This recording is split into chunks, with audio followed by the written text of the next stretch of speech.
And good morning, or hello, or good afternoon, depending upon what time zone you're in. Welcome to This Week in Hospitality Digital Marketing. I am one of your hosts, and the other one soon to join is Robert Cole. My name is Lauren Gray with HospitalityDigitalMarketing.com, and Robert Cole just joined us with Rachida. Thank you. Do you have like a audio slogan that goes Rachida? You know, something like that? I mean, we make one. I think we'll use a little clip from that right there. So I think you've already done it. So powering up all of our other co-casting. For those who catch us live on the show with the link in the webinar, is the best way to get to us, which is because then you can chat with us, you can join us on video if you like, and so forth. But for those of us joining on Periscope, YouTube Live, Facebook Live, Instagram Live, you get to go over and tune in the chat windows, and if I catch your comments, that's great, but it's better if you join us here, which the best, fastest way is to go to bit.ly, bit.ly/the numeric 2 HDM show 94. Yes, 94. Robert, you've been keeping me company for almost 2 years. Oh no, I was just going to say that Lauren is the reason that they are getting rid of net neutrality, because he's just using too much video bandwidth. I am sucking the bandwidth from the world. Yes, that might be. You are going to have to pay the piper at some point. I keep finding these little technicalities with some things here. One is I'm my laptop, ever since we did an update with Mac, it doesn't seem to like my new webcam, or actually my old webcam is just the one that's not on the laptop. So I'm looking this way, and it's not out of disrespect. It's I keep thinking my camera's over there like it usually is, but it's actually over to my right, stage left. Anyway, we got a whole pile of stuff. You gave me a whole list of stuff to talk about, and we did feature that we were going to chit-chat a little bit about what has been coming out of the Facebook conference and the Google conferences.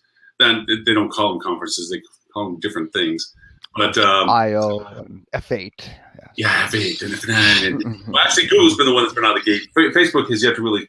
They've given a couple indications of some things they're doing. Of course, the biggest we discussed last week or the week before was the inclusion into the ad services, the header services. Mm-hmm. And for those who are unfamiliar with the process, header advertising is the active multi-bid platform in real time that allows you to have ads placed in different locales or different websites. And Facebook has been out of that. They've never been in that, except for a very high, thin level of Coca-Cola, Home Depots of the world have been able to do that. Well, they're now bringing it down to a lesser scale of opportunity for other people, which means that there's going to be a lot of interesting platforms. But they're coming in with some new rules and Google's changing some of the rules too. So it's going to make it harder and probably end up obviously more expensive, because you're going to have more players, but you have to have more accuracy. You just can't do blanket bid placements. You have to actually have a specific, because you're going through the Facebook filters now of relevance, and so to Google, where before you were picking and choosing where you wanted to be, regardless of whether it was considered relevant. So all those ads you've been putting on those porn magazine sites, Robert, are probably not going to stay. Just saying, they're probably not. Boy, it seemed like such an untapped market. We do have to give condolences to, let's see. Tim. Tim is not able to join us today, as he's one of our normal co-hosts from Tim Peter Associates, or All Things the Internet. And Mr. Edward St. Ange from Flip2, who is also one of our regular co-hosts, unfortunately got waylaid with, I don't know if you're going to believe this, Robert, client stuff. I believe we need a new segment of the show, which is speculation on why a co-host might not be here. I saw some of your suggestions, and I think one of them might stick, because I'm seeing, it's like Superman and Clark Kent with Tim Peter, Yeah, and you think he's an arms dealer, which is entirely possible. He has a lot of interesting connections that we just don't know about. So, he could be. It actually ties in.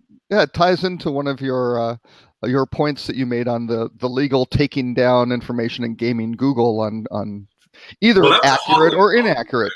Yeah, Holly gave that to us last night. Yeah, that was Holly. She found that one, which I thought very interesting. Is she with us? Holly, are you in the room with us yet? Hard to see. I know she's Holly Zoba with Signature Series Worldwide. Is one of also our regular co-hosts, although she's the fact checker and power behind the throne. She's the one that usually keeps us honest and direct and gives us some very thoughtful insights when she decides to join. And then also Mr. Stuart Butler. Huh? Yeah, since Holly isn't here, Tim is out doing his other job, which is being an arms dealer. I guess we can dealer. say we have no. This is what happens when you don't have the subject present and you don't have the fact checker present. That's right. So you know what? Go anywhere. We're calling what we see it. This isn't fake news, folks. This is real stuff. We're announcing Tim Peter is a bona fide arms dealer. We've checked it ourselves, and we're backing our own story. 4 out of 5 dentists agree. Exactly. And if you look at his Facebook feeds, the places that he's traveled to have secret military bases. I mean, all sorts of just what is this Oslo crazy coincidences. I've got a chart back here with, you can't quite see it, it's out of the frame. It has lots of newspaper clippings and pieces of yarn. Yarn connecting the pins. I'm just putting it together. Yeah, that's right. Oslo is really just a front for Area 51 for that part of the world. I think he's dealing with some other stuff too. Anyway. Well, keep it interesting because it is hospitality for us. We will get off of our co-host, writing them for the fact that they're leaving us solo, because it'll turn into the Robert and Lauren show, which is deep dialogue down fun rabbit holes with tons of content and basic debauchery at one point or another. Okay, well, actually, since you did touch on it, if you want to talk about, I have a little thing to post on regarding Facebook, which actually came from Recode. It was a nice little session they had on their podcast. Recode does a great Recode Decode podcast with Kara Swisher and fellow digital, what would you call them? Aficionados? I don't know. All things, it used to be all things digital when they worked for the Wall Street Journal. So, but they had a great thing on talking with the head of Facebook Messenger, and it's just there's too much to cover in this short time that we have together. But they started talking about the bots with Facebook Messenger and how Facebook Messenger ties in with WhatsApp and all these different things, and it was very interesting for how Facebook was approaching that, where WhatsApp and Facebook Messenger do work, at least they're claiming, completely independently. They'll share some learnings on, if Facebook Messenger is starting something in terms of a sign-on or authentication that WhatsApp's been doing, they'll share some information like that. But otherwise, they're just doing their own things. But the bottom line was that the Facebook Messenger really came out that it really is being designed for how do brands engage with customers, and they want to have very natural discussions where they're authentic and not just one directional.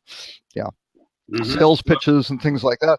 And a lot of people aren't using it that way right now. Now some are, but basically the platform is outrageously robust, and I've got to think, with that many people on it, it's going to be a big question for hoteliers. Do you kind of hop onto the platform and it suddenly becomes kind of Facebook's rules, Facebook's platform, but you can suddenly engage in ways that previously really were not possible. Mm-hmm. No, I agree with you. I've been playing with some bots for Facebook. It's not there yet. It's not ready for prime time for some of the things for hospitality that they can be suited for, because unfortunately we have more of an internal industry problem, and that is actual bandwidth resources at a property. First, do what you should do first, which is make sure you're doing with direct guest engagement before you start trying to automate processes, because automation is only as good as you build it. And if you create bots, which are semi-intelligent responses, they can look at content that you are questioning and derive what you're thinking that it determines is what you're looking for as an answer. And for some of the basic stuff, it works out exceptionally well. Right. What are the hours of the restaurant or something like that? And as long as you have the hours of restaurant, if it closes early on a Sunday night, got to make sure that you have kind of the date context and things like that. And those are the sorts of things that really mess people up. And all of a sudden, you wind up with a horrible review on TripAdvisor because you lied to the guest about, your bot said the restaurant closed at 9 and it closed at 7. And, it was only in 2 hours before. And what a horrible place. And all of a sudden you've blown up your whole guest experience just by either trying to save labor or to try to provide a better guest experience. So. Yeah. And it's an unfortunate, again, we sometimes rush, and I am calling the kettle black when I say this. We sometimes rush to go for the shiny object, and because of that, we miss some of the fundamentals when it comes to. So sorry. Are you mocking me for the fact that you know that I'm a No, shiny? no. But it is true in the sense that because actually part of it is one of the reasons why we love doing what we do, which is helping hospitality industry people do better jobs of marketing themselves and getting themselves into the space. And so we always have to be on the forefront of stuff. We always got to look for the shiny objects, because eventually it's not going to be the shiny objects, it's going to be the norm. Or it got discarded because it got hopscotched with something else. So we got to be that person that knows those things. But that said, when it comes to us talking to our clients often hear the same things over and over from us, which is fundamentals, fundamentals, fundamentals.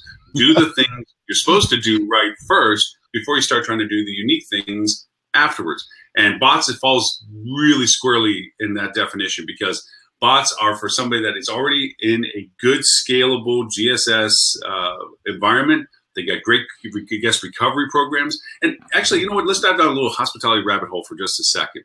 Okay. In client workings, we talk about the technology associated with improving guest satisfaction. We talk about how we can insert certain technologies to improve guest response times, guest engagement. We talk about these platforms. We've had some of them on the show with us. Mm-hmm. But some of the operational things are sadly lacking, because I don't know whether it's a gap in training of these people that are now responsible for their hotels. That we grew up back in the whole hotel days where there was keys hanging on hooks, or at least in little trays that you pulled out and gave to people, hard keys. Yep. And and the fact that they would use the phone in their room was wow, And what's happening now is I worked at a 600-room property in Yellowstone National Park as the front office manager, and there weren't phones in the room. There were cabins. It was the Canyon Complex, largest complex in Yellowstone National Park. And when something's wrong, people get to build up a head of steam while they pick up the phone. Yeah. So what happens is when I start talking about guest recovery programs with clients, they're like, great. So this thing, it's going to reach out to the customer. The customer's going to say something's wrong, and then we reach back. Yeah. And then I ask, what is your response? What is your recovery program? What's your protocol? What's your tiered? What tools are you giving your front desk agents or your guest service people, whoever you allocate this to?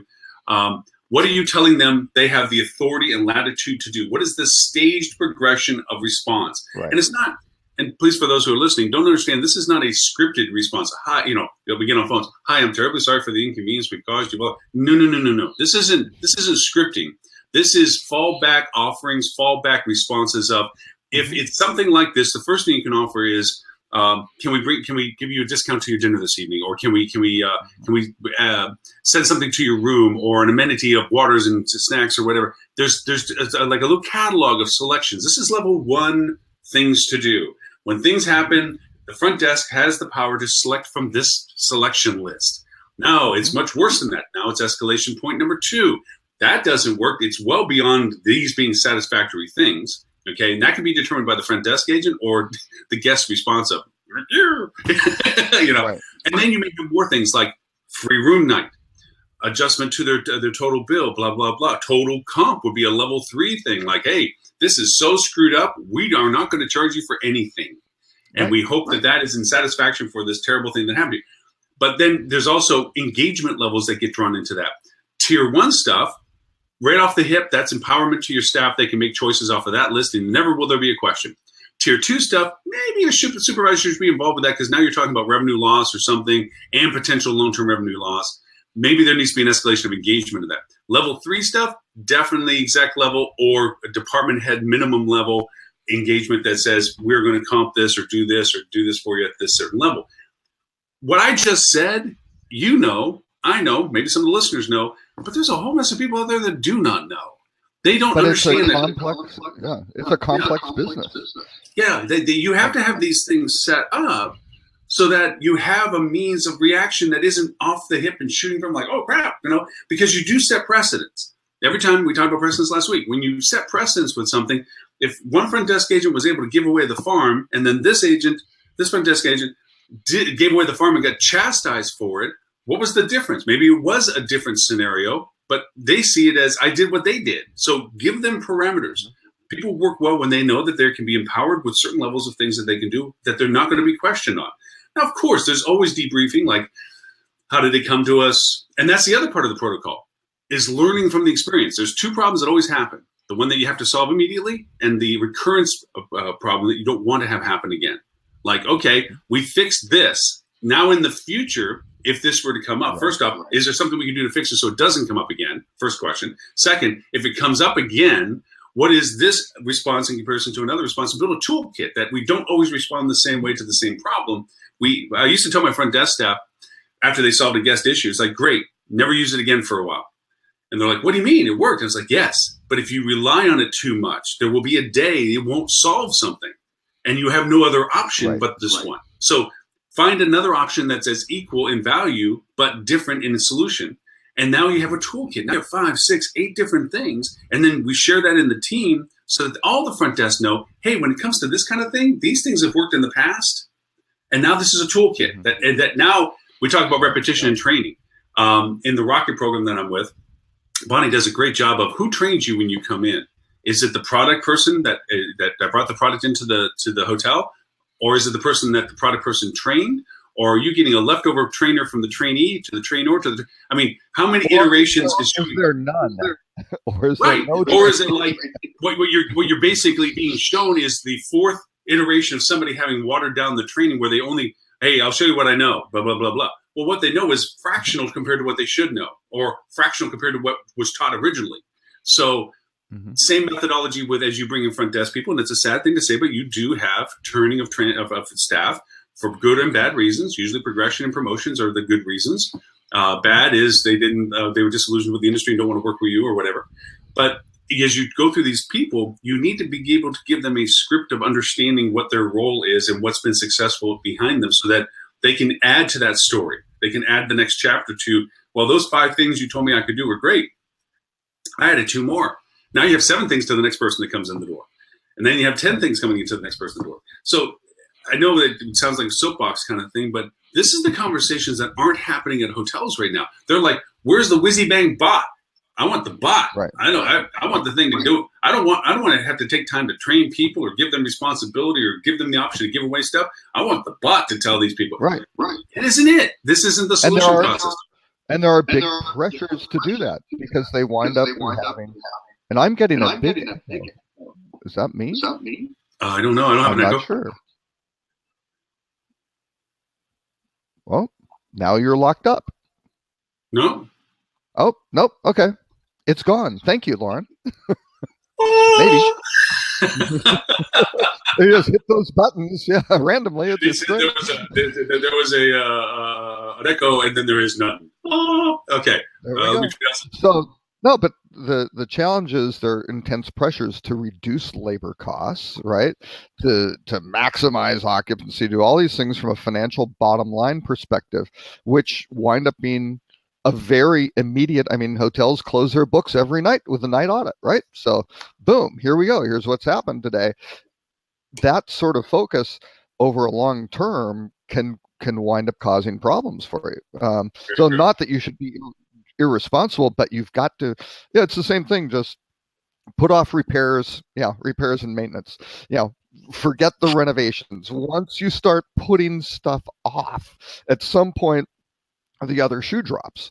And it's the same thing with training. But I even go beyond the training scenario. It really becomes a selection process for those for the staff, because again, maybe you're looking saying, hey, this is an entry level position. We are going to pay minimum wage. We're going to have turnover like crazy, and let's go. Well, if you're going to have turnover like crazy, you're going to wind up having training costs, sort of thing. But if you cut both of those, that's not a good situation. And to have a staff member, especially at a front desk or someplace where they're right in the front line of guest engagement, you need people who have some experience and have have an understanding of, oh, I'm not freaked out by this. I know what to do. I've seen something like this before, never quite like this, but yes, I can try this, and here we go. So it's a lot of different things. It's the hiring. It's the training, and you said the guest empowerment or the staff empowerment to say, what's the objective of the hotel? What's the philosophy of running the place? the better ones that I've seen, and it translates into better TripAdvisor scores, is to solve the problem to the satisfaction of the guest. Is kind of the bottom line. Make sure the guest is happy and satisfied with their solution. Now, you will get some guests who are trying to scam the hotel and things like that, but those are Yes. generally the outliers.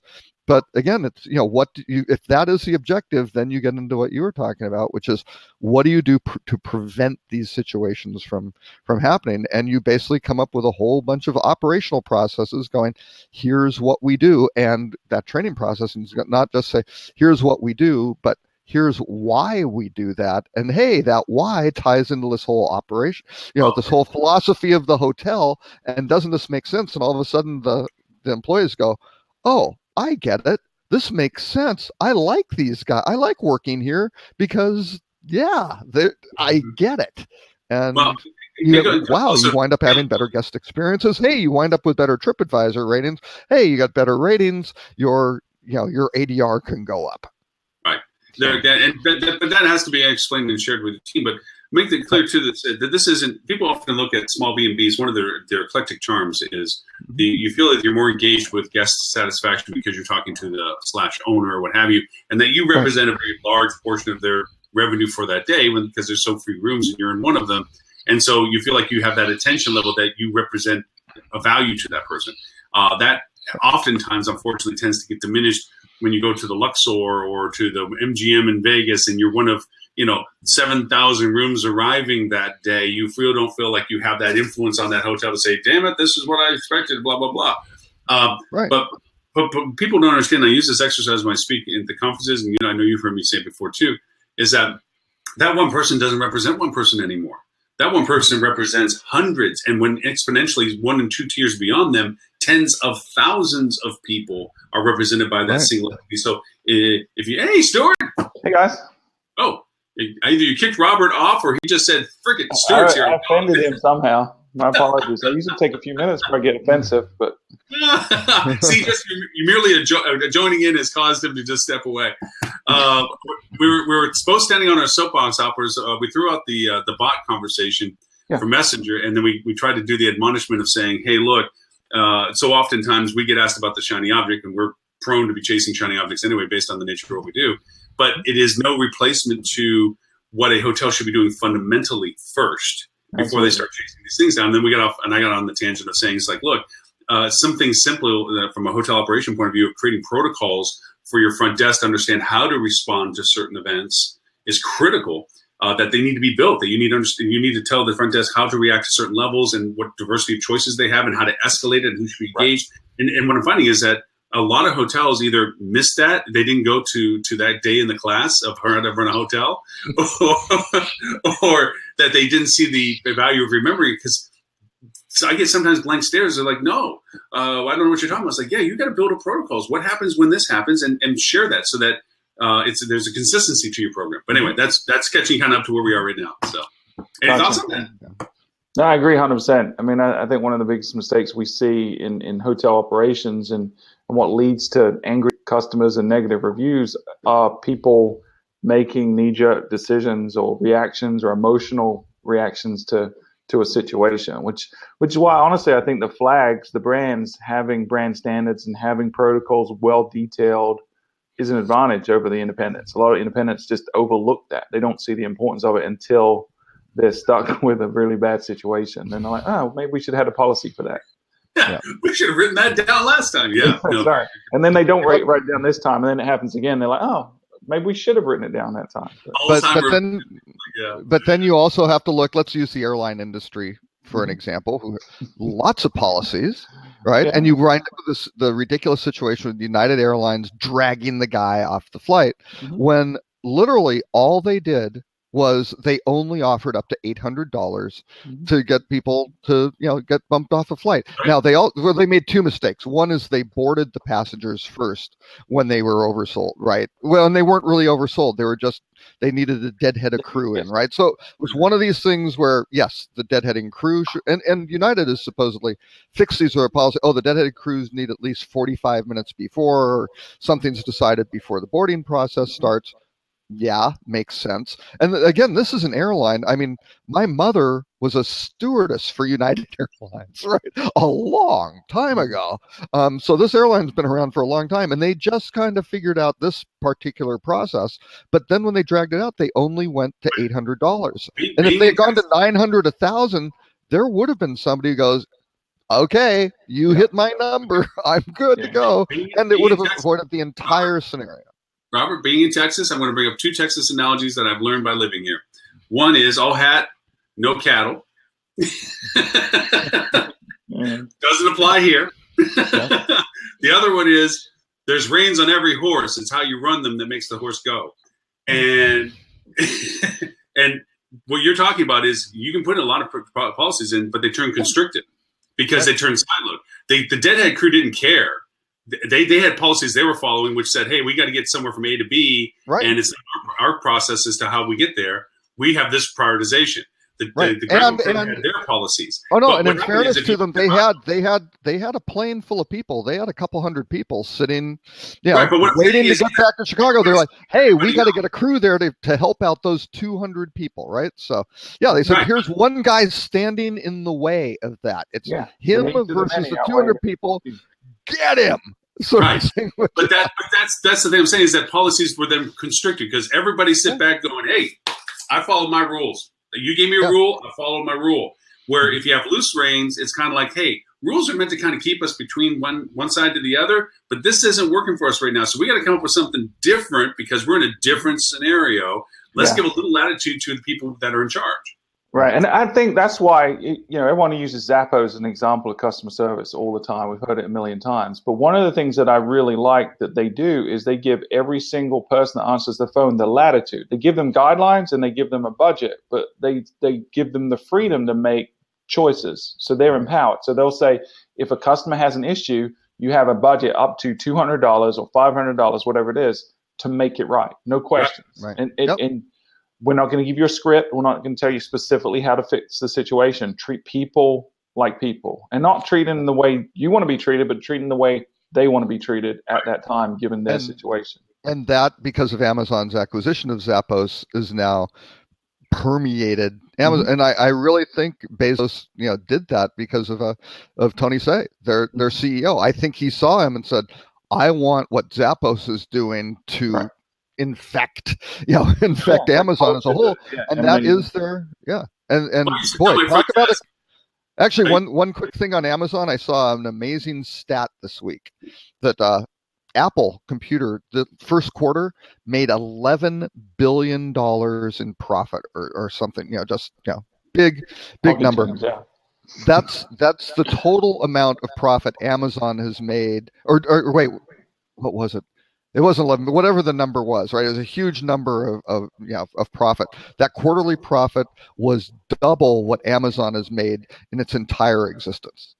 Amazon is not built to make profit. They spend their profit on R&D. They get mad when you make too much profit. No, what I was going to say is that when back in the days of running hotels, I used to tell my front desk, it's like the customer isn't always right, but we'll do what's always right for the customer. And the idea of it being is that from a front desk perspective, is understanding the real root of the problem. And it may not be what's being presented in front of them. It's what it is that's creating that. Like one other thing I mentioned, Stu, before I jumped on is I said, anytime a problem comes up in this industry, it's really 2 problems. The problem that's in front of you and then getting it resolved, and the problem of getting it so it doesn't recreate itself in the future. Right. Well, how did this get created? And how did we answer it? And can we fix it in the future so that this doesn't come back up to us? And like you're talking about, it's like industry amnesia. If they don't write it and they don't fix it, it's destined to repeat itself because they didn't remember what they did last time to write it down. So, yes. Yeah, I have a role internally with my employees. And I tell everyone when they're hired to go through an orientation, I say, you're going to make mistakes. Because I really push our guys to be thinking. 60% of what they do needs to be outside of their comfort zone. Otherwise, we're not innovating fast enough with this technology, right? So I tell them, you're going to make mistakes. You're going to misspend clients' budget sometimes. You're going to screw up. You're going to piss people off, clients or employees. But when you do it, 1, I want you to fix it, and 2, I want you to never make that same mistake again. If you can do that thing, you can make all the mistakes you want. As long as you fix the problem that it caused and you never make the same mistake twice, we're good. So and to take responsibility. Yeah, they take responsibility. They're responsible for fixing.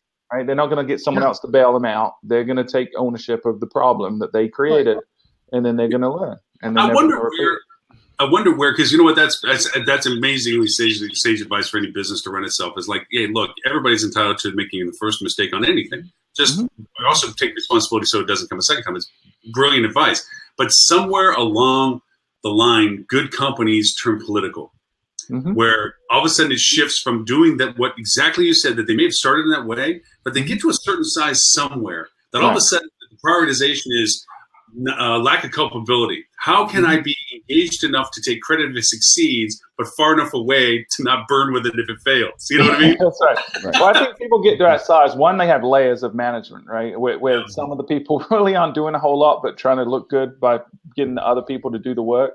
But I think you start losing ownership of whatever the project is. Doesn't matter how big or small it is. When you get to a certain size, now you got 7 people doing what 2 years ago was 1 or 2 people.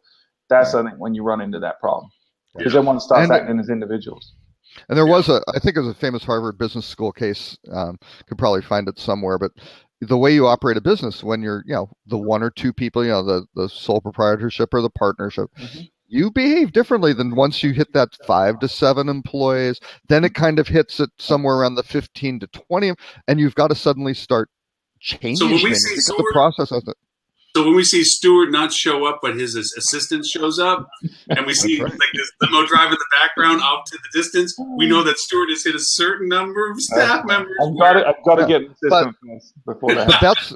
But Lauren, that ties back into what you were saying about the hotel, the responsibility. I mean, how many times does a guest at even a 200-room hotel actually interact with the general manager of the property? I mean, general managers in a bunch of meetings, right? And just never out there, rarely sees a guest. And that's a bad situation. And you find the better run properties, all of a sudden the GM is spending 100%. More time in the front and doing things, not just sitting there with arms folded going, you did that wrong, do that faster. But they see, hey, it's backed up the desk. They step in. And I gave a recommendation to one of my clients on how to do a shop for himself on his responses from his front desk. He was having inconsistencies and of course communication and keeping notes and everything else, the stuff we're talking about. So I recommended him, says, put in one of your friends to the hotel that the staff does not know and have them come down to each shift with the same problem differently. And see if, one, your staff is communicating that this is a persistency with the same room, persistency with the same guest, whether there was the same consistent responses and follow-ups, what variations did they give, and so forth, and then can bring it back as a debrief to all the people that were engaged with it. That's great. It's great. Yeah, because all of a sudden it's like nobody answered it the same way. Some people dismissed it and never answered it. Other people overcompensated for it. Nobody wrote a freaking note on anything. So it was coming back over and over from the same thing, where it could have been like, I see you've been down here before, Mr. Smith, with this. I'm terribly sorry. This is happening a second time. Please let me bring my supervisor out. Let's discuss what can we do for you. None of that happened. But it did have a huge impact on how they move forward after that, because then the front desk really realized, damn, I think I do a great job, but no, I'm not communicating what I'm doing well with my teammates. There's a product out there that called Tracking Care. It's kind of similar to a hot sauce, but one of the things I like about it is it tracks the guests throughout their stay on multiple stays, and it keeps like a sentiment gauge on every guest. So you can see at any given time what the happiness level of a guest is, right? So if they've had a small incident, they've maybe gone from happy to in between. But anytime someone interacts with a guest, they can pull that up, and everyone has that device. So they can see when there's an incident, okay, what has already happened with this guest? Do I need to go to extreme measures because they've already had some stuff go wrong? And that to me... I'm sorry, I interrupted you for a second. I'm sorry. I was going to say if you remembered Saturn cars when they were out. It's been a while, but yeah. I'm sorry, I interrupted you. Please finish. I jumped in. Well, I was just going to say that thought of treating a guest like a person for their whole stay or their whole relationship with you over multiple stays, I really like that concept. That's an awesome. It takes away the discrete dealing Stuart with has hit individuals. something. Stuart has hit on something core to hospitality: treating guests like people. Okay, it's a revolutionary concept. Now he's turning things upside down. I was bringing up the Saturn thing because Saturn cars, when they were in existence, they had a wonderful ad campaign on TV that ran that they actually would keep track of you as a as an individual with your car, that they kept track of what you were doing with your car and when you came in with it as service, so that no matter where you went, the service person would come out to know who you were, know what you were doing with your car, whether they were the repairs or whatever. And so the TV commercials were about that this one customer loved going in because it was free donuts in the repair places for Saturn. So later on, as the commercials went in, at the very end of it, it's like, such and such comes in, says there's a wobble in the front wheel, likes donuts, but it made a very good point. It personalized how you're reacting to them. It's one thing that we do the Four Seasons bingo card thing, where you recognize people by their name and acknowledge them. I mean, Four Seasons made that famous, but it's more so to remember the value of what they are by what the engagements were. So now the person's impressed with the fact that whether they talk to Susie Q or John or Bob or Bill or whatever, there's still times like, hey, Lauren, did everything go to the resolution about that whatever it is you asked us before?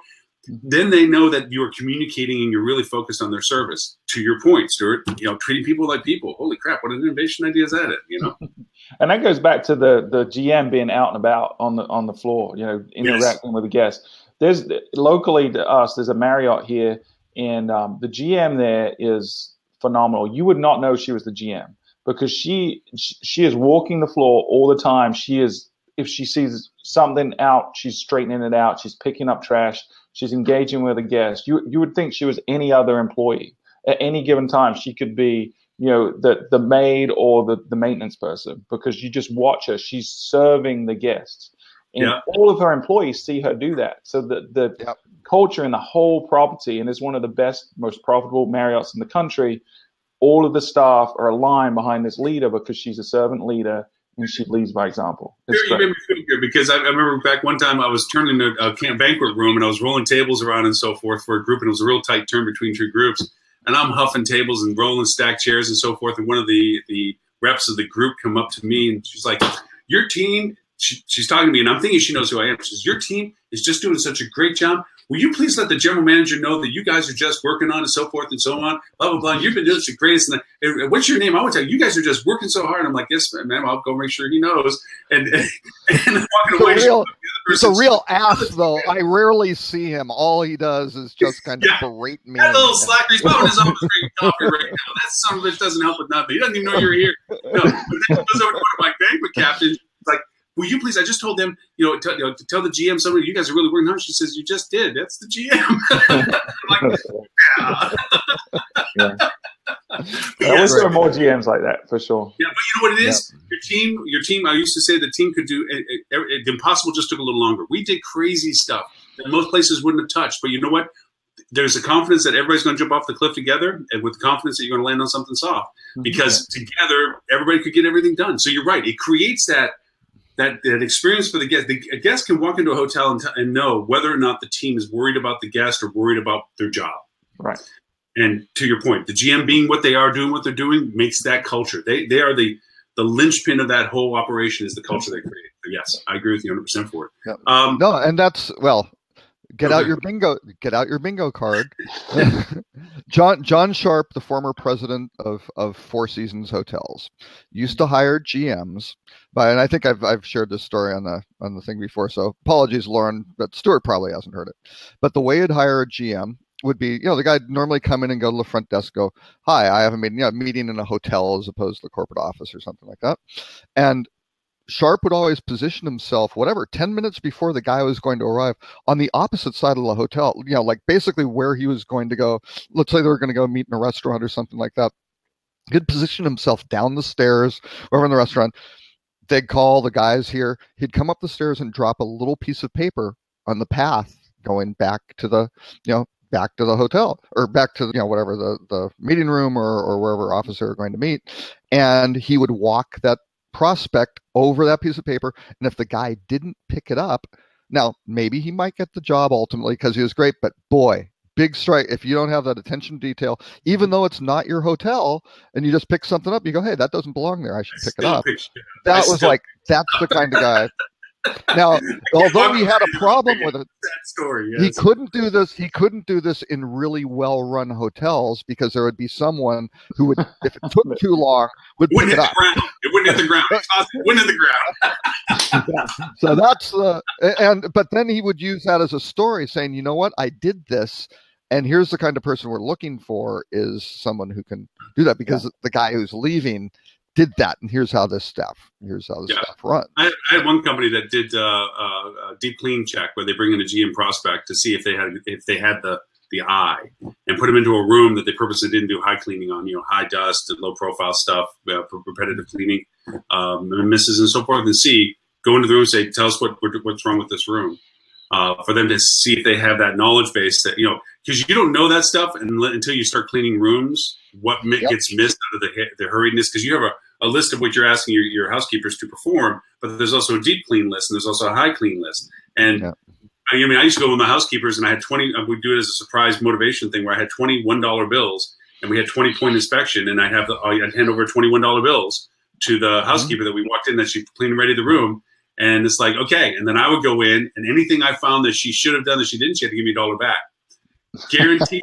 First person that went below $10, never let it happen again. And it would turn into a fun contest, But meanwhile, you go in and you have fun with the housekeepers, and you do bed races, where how fast can you set a bed compared to them? And of course, they smoke you every time because there's no way you can keep up with somebody that does it. It's amazing. Times a day, And so you're going to be kicked out of it because you can't be too big. You can't create that much division. You get to walk in and hand out money and act like you know everything that's going on. You don't know everything that's going on. You're just a part of the machine. Right.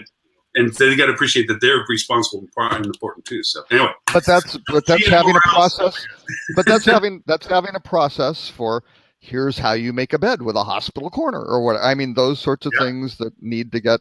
And if you don't do that, all of a sudden, things start falling apart. One of the most brilliant things I saw after I left Force was I went to this little company, Journey's End, right? Budget motel chain. I mean, equivalent to kind of a Red Roof Inn, Hampton Inn type thing. But the EVP of operations was a freaking genius because he knew there were all these little operational systems that had to get checked. It was a fluid level here and that. And when you're running a 60, 80 room hotel with 18 full-time equivalents or whatever, GM is kind of has to take care of everything. So he wound up putting these little tags on all these things, everything that had to be checked. And there were probably like 30 tags in the back of house of what you had to check. And he had, a regional operations person come through to do an inspection every month and kind of go through, meet with the GM, what's going on, that go through. Well, you, by God, better have a date and initial on every one of those tags because you went through and checked it. And you go, oh, really? Come on. Yes, tell me. No, they would do this. And his point was, well, then I know the person was standing there, sort of thing. They had to go sign the tag. It's right there. They might as well check it. Because, and maybe they ran through once and just did that. But again, they got caught on something. Go, hey, it's signed, but it's not. The oil level's low. What the hell is going on? And all of a sudden, the process made it so, those hotels never had problems with those 30 things, which were all crap that could break and run up a bunch of, a bunch of cost and inconvenience guests and do all this stuff that you've got enough problems just trying to keep the guests happy as opposed to this other, completely unnecessary, fully preventable stuff.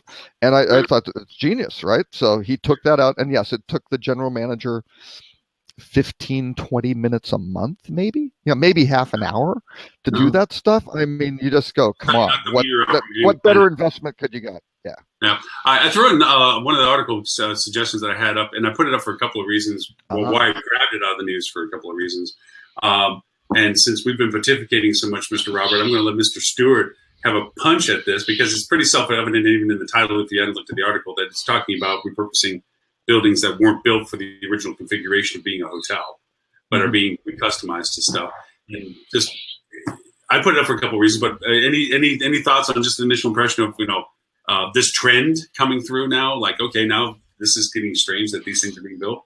Yeah, I think it's great. I mean, I think novelty in the hospitality industry is underutilized, and having a unique value proposition is great. So I think I'm in favor of this trend. I don't know if the motivation for some people is always the same as mine, but a lot of people are like, well, millennials like this kind of weird stuff. But no, I think it's great from that perspective, and two, it's a way of increasing inventory in places where there's nowhere else to build. So I think from those two perspectives, that I'm in favor of this. I want to go stay at an old fire station because I can pretend I'm a Ghostbuster, so it'd be great.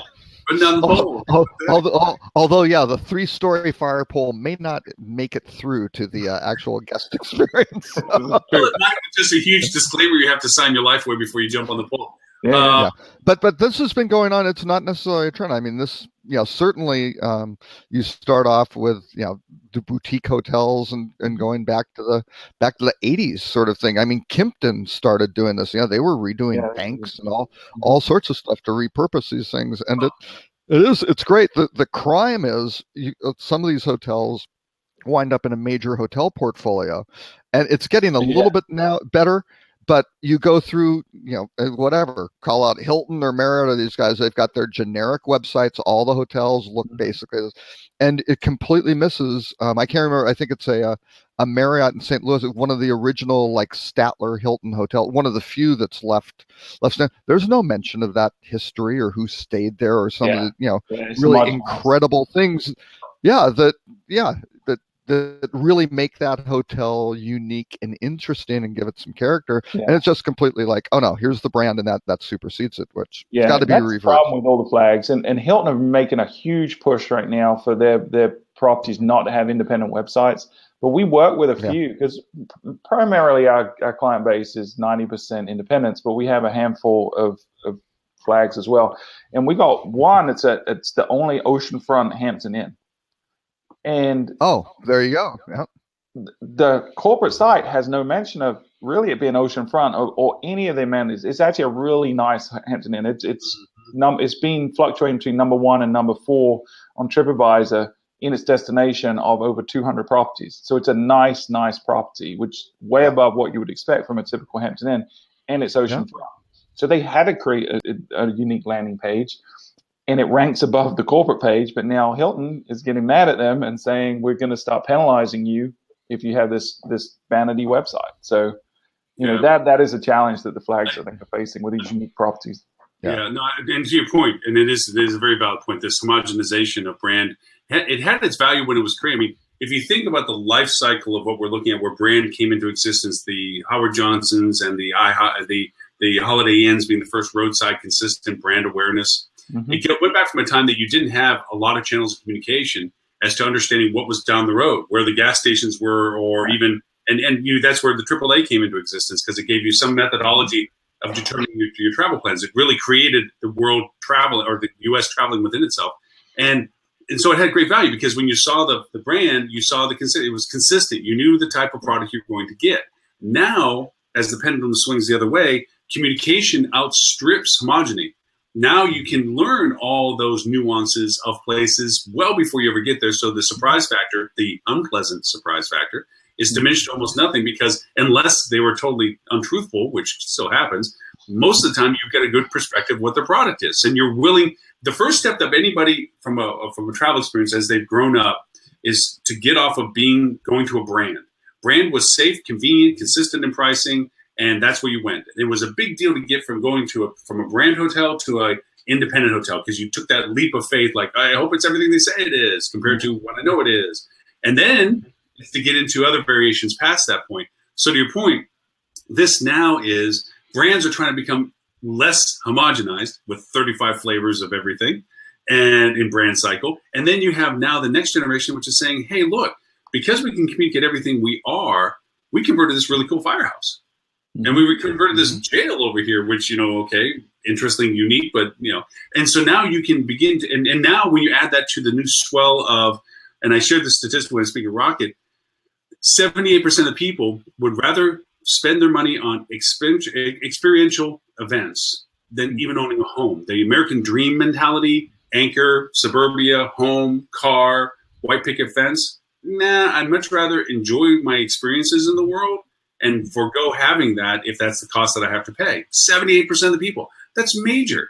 So now we have the ability to have these experiences when we travel. And this is augmenting not just the destination, but your experience while you're at the destination. So to me, that's why I threw the article, was like, man, this is just to show you the pendulum is swinging, and brands see it. They know it, because that's why they're Hey, do you like this brand? Oh, hey, do you like this brand? Hey, do you like this brand? They're trying so many different things not to be a brand, but then they do stupid shit like you just said. Mm-hmm. Oh, but with the flag, this is our rules. You can't be this. You got to be like this with everybody else. It's in that sense. And I'll call out Hilton. I just looked at the Tapestry is their newest brand, right? It's basically a soft brand and things like that.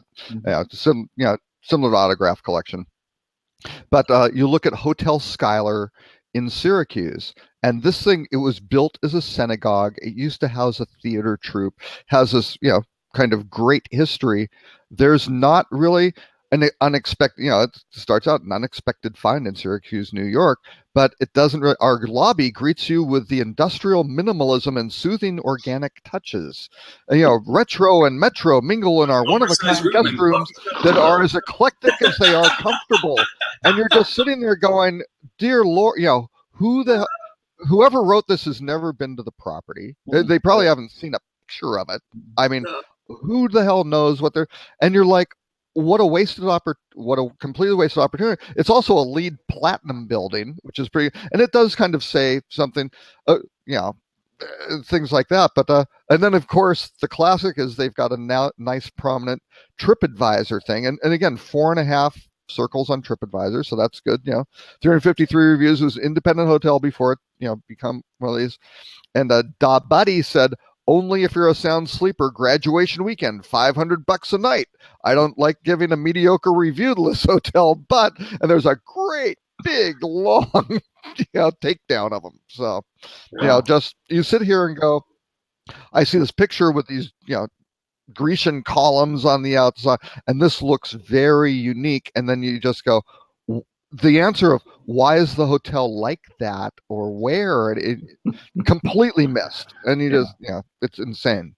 Yeah. They don't do a good job of storytelling at a corporate level. And, like you said, they don't visit the property, but nor do they have real conversations with the people on the ground at the property, because they've got one person working on 50 properties in different regions. I got to tell you this, what I got told. I was having a fun conversation over barbecue the other day.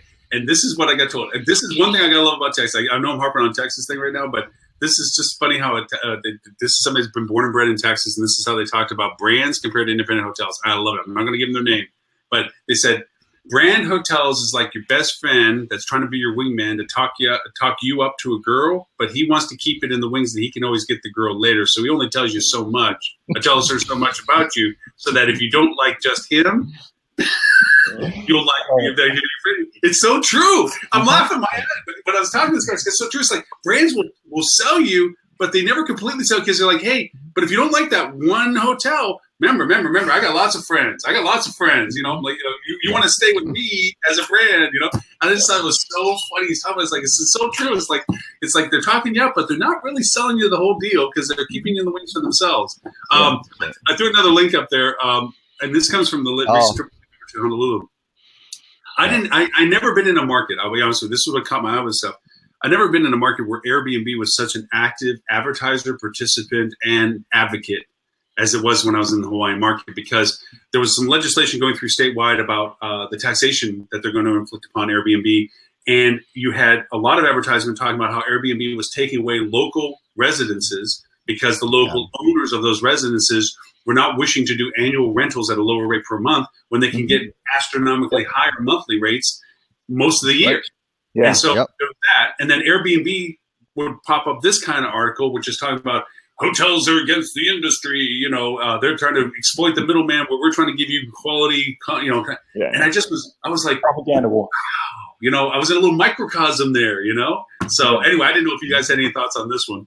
Yeah, I mean, we talk about this a lot on our podcast. Misha, who's one of my coworkers, her mom lives down in New Orleans, and the same exact problem's happening there. The cost of renting has skyrocketed, and you cannot find anything in the city proper anymore because all the annual rentals have switched over to Airbnbs. So this is happening in a lot of major cities. Los Angeles, San Francisco, all major urban areas. Yeah, and it's a problem. And I think what we see is, you've got the establishment, the traditional hoteliers that are calling foul that the rules are stacked against them, and the Airbnb has a very unfair advantage. And then you've got these new guys coming in and not really understanding the industry and whining anytime anything happens to them that doesn't seem fair from their perspective. So we're going to continue to see this back and forth propaganda war, I think, for until some real legislation passes, which is inevitable, I think. Well, and the reality is that I think the HNLA has just messed up so many times with Airbnb. I mean, just like they're in the batting cage and they aren't even making contact, sort of thing. And it has been since the beginning, because I spoke to them early, or at a conference, and just kind of said, hey,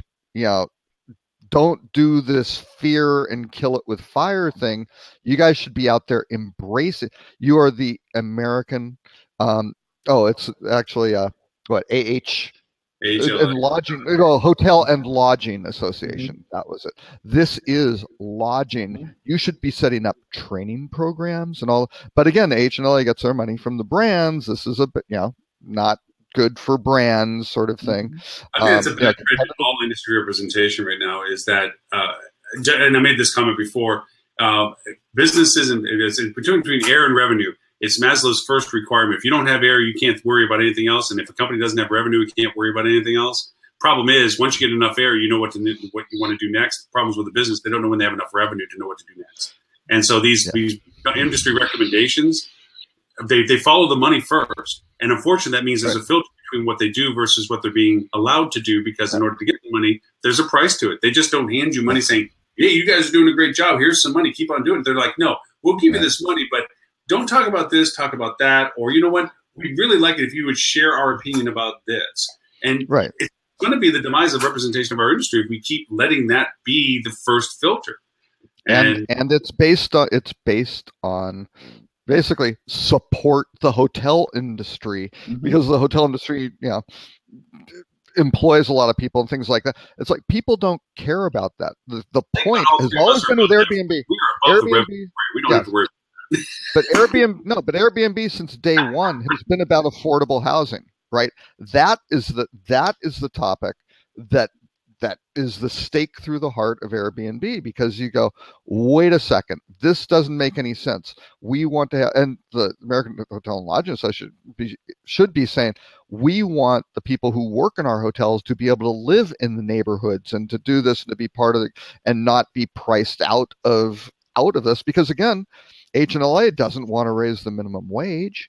Sort of thing. It's like, well, if they can't afford to live, you better give them a living. And so it's a problem. So these messages have to be somewhat consistent. But you mentioned that living next to the hotel. I was having a conversation with a friend that just got into a new position, and they're taking over some hotels in Key West.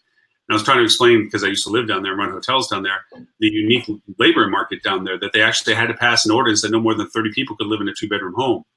And you would think, well, that seems ludicrous. But what happens is that the people that work at the hotels down there, they don't live down there. They have to take a bus from Florida City and everybody else on the mainland down. They go in 5-day cycles. And these guys that are exploiting this labor force have bought a home, put bunk beds in it. And for 4 or 5 days, you're rotated between bunk beds, while you work at the hotels. And also, and it's true, you can get caught stealing at a hotel, get fired for it, walk across the street and get rehired, because they can't be very discriminating about who they're getting in. And that reflects on service and everything else, because down in there, the hotels, they're kind of like, hey, if you don't like it, get out of line, because there's somebody right behind us. So there's this machine that's down there. And I was just trying to give them a little insight to it, that it's a different world down there for that. But to your point, if you can't afford to live near where you work, you're less likely to work there, which means you have a diminished labor force. So, yes. Yeah. Myrtle Beach is the same way. I mean, my hometown, it's, they ship people in from Georgetown, which is a 45, 50-minute bus ride at least, and they're busing hundreds and hundreds of people in for the housekeeping and maintenance jobs, stuff like that. There's just not the housing around the Myrtle Beach area that they can afford. Yes, and it's a shame, and that's to your point, that down in Southwest Florida, where we're moving to in a couple months, again back down to, people that work in Naples don't live in Naples. They live in fringes that are ever expanding radius, because it's getting more and more expensive. So I think it is a persistent problem in some of the higher density affluent places and tourist destinations. Hey, I throw in our pace going with this, which is kind of fun. This one I just threw in just because I thought it was interesting that this has been a complaint of mine with GDS for a long time. You have to fall under a nest of code. you can't be yourself because you'll never get found even if you wanted to. But now it seems that hotel residents are beginning to offer private label GDSing change code solutions, which I thought was interesting because it should create a different diversification. GDS is a platform of discovery sucks. Mm-hmm. I mean, unless you have the right code for the right cluster, which usually is brand-based or soft brand-based, very little. Or you have to pay your way up the top with Spotlight. Yeah, like Spotlight, Yeah, to get in front of the people that use GDS, your travel agents and so forth. And I thought this was kind of interesting. This was a new mix to the process. I don't know if you guys had any alternate opinion to it, or whether it's just like, okay, it's inevitable. Yeah, I don't really have an opinion. I don't like GDS. Don't get me wrong. Yeah. I'm not doing this to go, let's go GDS. It's like, no, I mean, it's a channel I try to. No, GDS is, hey. Don't slam the GDS. That was back there making the cogs and were you the guy that made that little cog that they found in the Aegean Sea that used to tell us when there was eclipses? Were you back then? That's right. I want you to know what's now the Spotlight program. That was my little product at Sabre. Those contextual ads on a green screen of a travel agent's computer. I walked in a minefield. I got to step back out. Can't hit a line, man. Robert was one of the creators of Spotlight on my favorite platform, GDS. No, okay, but here's what GDS does. Okay, that other folks don't do. Number one is the booking fee, right? It's a flat, let's just call it $5 a booking. That's a relatively low distribution cost for given everything else. Again, predominantly to travel agencies, right? Sabre. Clarify where that charge goes. There's $18 to $22 for the hotelier. Well, yeah, but that's not the GDS. Okay, that's not the GDS's fee. It's not the bullet; it's the gun. I swear. Well, no, but you got to look at the whole. Everything that was built around that is quite different. But the GDSs do a couple of things, and again, I built a couple of them. So one is in terms of the defined viewership and the mapping of a particular rate code across a variety of distribution channels. So I'll use the original one that I'll use the case that we used to do it. There used to be what's now Accenture, used to be Arthur Andersen Consulting. And way back in the late 90s, there was kind of a problem. Because if a hotel would say, yes, they had to tell people that MC was the 2-letter chain code, things like that for Marriott, right? Which wasn't the best one, but it's only 2 characters. This is a very old 1970s technology. I mean, you got like 2 bits and that's it sort of thing. All caps, no lowercase letters, 6-bit operating system, right? Very, very limited. So you go back. Well, if let's say it was Hilton, they used AND. It's still just 2. There's not a lot there. It is. No. Hey, okay. You're not making a solid case here, Robert. Lauren, would you okay, I'll give you a month to come up with a system. You have an unlimited budget. Okay. I'll give you 2 years. I'll give you 2 years. I'll give you 2 years with an unlimited budget and see if you can build something that transacts 128,000 or 120,000 transactions a second and blows Six Sigma away. Because that is the reliability of these. Well, I want to apologize for picking on your GDS. I sincerely apologize. Okay, but here's what the problem was, and why it's still such an important part of the ecosystem. So Hilton, it was AND, right? That was the 3-letter corporate rate plan code that you had to do if you're Arthur Andersen Consulting. Marriott used ART. Oh, so that's kind of a problem. And then Intercontinental used AAC for Arthur Andersen Consulting. There are 3 different ones. If you're sitting there at Andersen trying to book a hotel, right, you would have to go search each one of those with the different codes and do that. And this defined viewership functionality basically said, oh, I'm Arthur Andersen. I'm validated this, and here's my whole network of who can book my stuff. And it could be an in-plant travel agency over here, something else. These are the guys who have access to my rate code that they're validated for, and this is where it's eligible for across all these hotels. And nobody else really has that. Everything else is completely like these little individual channels, and even things like an Ed built Easy Yield and things like that. Yeah, that was okay, but it didn't do the live mapping where you just go pow, right? So major point, bows and arrows still kill people. I understand. We're good. Okay. No, now. no. But GDS for the corporate market, absolutely. The problem, GDS does have value. I think it's certainly less than it was. I mean, that the internet changed a lot. A lot of our independent hotels have just developed individual relationships with the people that were actually sending them business. Right. And they come straight to their website. They can put in an IATA number or hit URL, and they're booking direct now. They don't. But what I just posted with the meta search, it does add to the fact that there's another means of getting in front of channels of distribution that GDS is now. And Concur has been doing a very, very good job of replicating that and putting that on newer platforms. And that is a problem for the GDSs. Their whole direct booking, approach is absolutely the right way to do it. They're part of, SAS now. Yeah, they got some really good back. They're expanding. Absolutely. Oh yeah, no, and that's really, really very smart. But aside from those guys, those two, nobody else really does that. And it's funny. It's the same reason the airlines. You look at American Airlines, they want direct, come book with us direct and things like that. Mm-hmm. They don't really want that. They want Expedia to book direct so they can avoid the GDS fee. They don't want everybody else. They want them to go through a GDS because it's cheaper for them, right? Mm-hmm. So for kind of the unwashed masses, the problem with the GDS was the reason I left Sabre. They abandoned the hotel industry strategically in 1999. Because we had a very, very solid strategic plan that made hundreds of millions of dollars in revenue at 25% profit margins, and they just said no.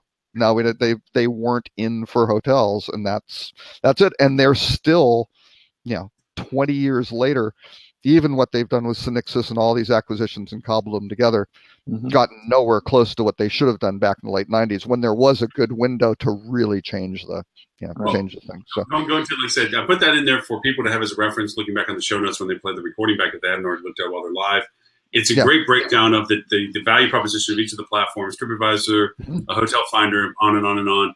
And to your point, Robert, the boil down of it is what gets you in front of your potential guests. And what, because of the medium that they're using to do so, and is easy for that guest to use, right? Because again, those large TMCs like American Express survives off of Sabre, and probably a fifth of Sabre's traffic is probably American Express, right? When just looking, Expedia is pretty big now too, but again, when you're looking at TMC, to your earliest point, if you actually could build a better platform, none of them would stay to where they are right now, because the deficiency in the GDS program is its age and its limitations compared to other platforms of experience. So if somebody could build a better mousetrap, everybody would leave it. But they can't is the problem, because again, this is integrating itineraries for someone traveling through a travel agent who's but they're integrating air, hotel, car, other sorts of itineraries too. They're putting it through, back office accounting. They have allocations that go out to what these accounts are. There's a lot of stuff in there. I would say safely there are those who are looking to displace the GDS to GDN, Global Distribution Network. And I'll tell you specifically, Microsoft is working on that, where they're trying to say, look, once you plug to the platform, everybody that's plugged to that platform should be accessible to you by a selection, just whatever you choose. Hey, if I'm a hotel in Bolivia and I want to try to get business from Brussels, I can plug into what channel is necessary for me to communicate to people in Brussels. And that is the difference between distribution system and distribution network. Right. So I think there is some people that are trying to crack that nut. Oh no, there are successful or whether or not there are, but the success of that has a couple of but it has a technical issue, which is a problem, and then it has the whole scale issue of getting everybody onto that platform. Right. But that's the problem.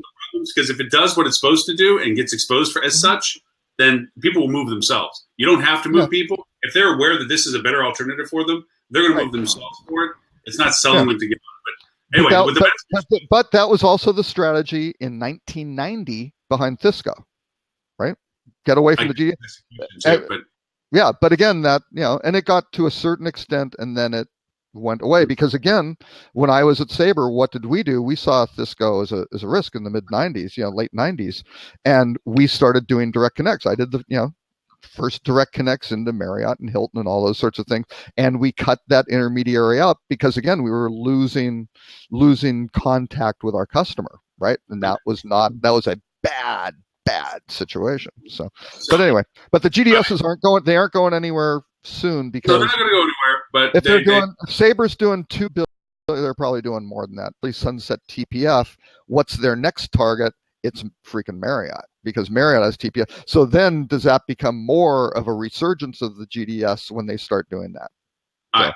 Before we run out of time with it, I want to make sure we throw Holly's in. But first off, for those, with the MetaSearch link is for information. Really, it's more fact find usability. Like, hey, this. See, I pissed Robert off. He's gone. Don't diss the GDS, man.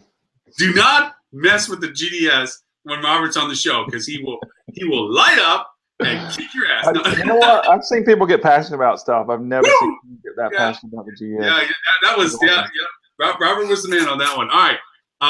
Well, until Robert decides that he wants to join, Holly gave us a great topic, which was kind of interesting. She popped it up last night, and that was a USA Herald article, which is in the link on the chat window off to the side, about how Google was getting tricked. I don't know if you had a chance to take a look at the story, but I haven't seen it. Give me the short version. The basic lowdown of it is that this law firm was beginning to petition Google on taking off bad content about their clients, saying that it was erroneous, fake news, blah, blah, blah. They're beginning to use all the levers and pulls about being able to quantify content that was related to their clients, and Google was beginning to systematically remove and change what it was that was what they were allowing to represent the clients. Now, of course, in the process of it, Google doesn't know the law firm is doing this. They're representing them, so it's as if if the content is saying, "Hey, look, this is not correct. This negative thing isn't correct.